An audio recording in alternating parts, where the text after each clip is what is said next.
सखी, का हो?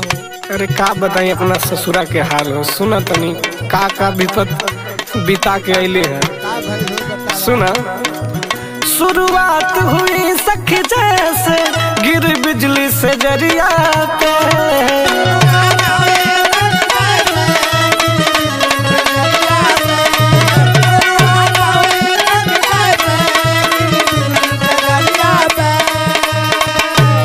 हो शुरुआत हुई सखी जैसे गिर बिजली से जरिया पे। वो सारी रात चला बुलडोजर मेरी पतली हाय कमरिया पे।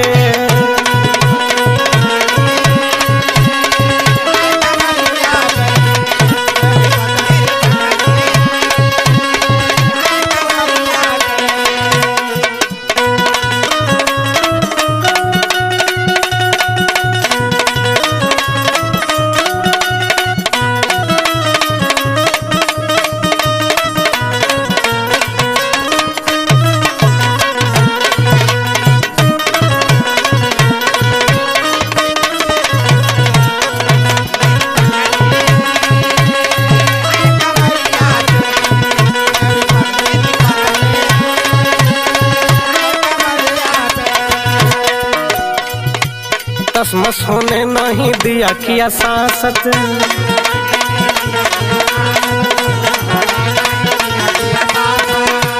पहले मिलन में ही आ गई आफत।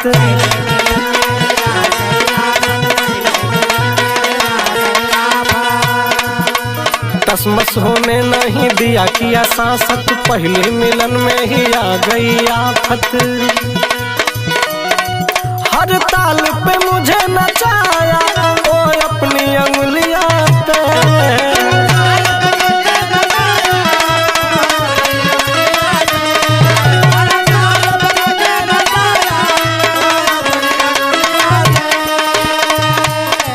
हर ताल पे मुझे नचाया ओ अपनी अंगुलियां पे।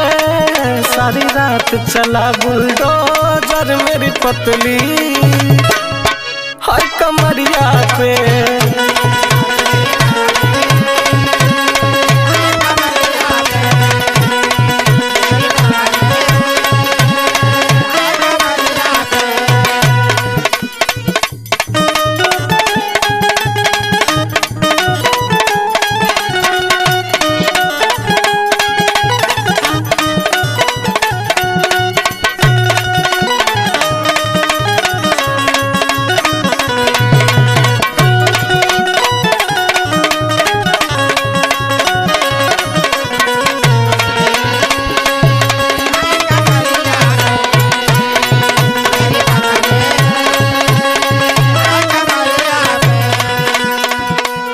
नई नई बिल्डिंग की नई इमारत।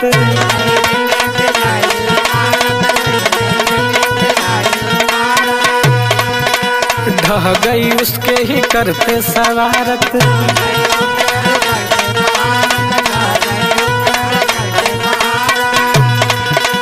नई नई बिल्डिंग की नई इमारत। ढह गई उसके ही करते शरारत। उत्पात किया उत्पात भोला कम सिन उमरिया पे।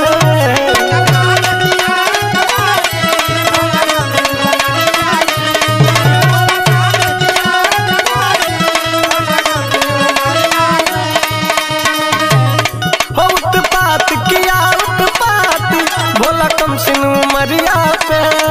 सारी रात चला बुलडोजर मेरी पतली हाय कमरिया पे।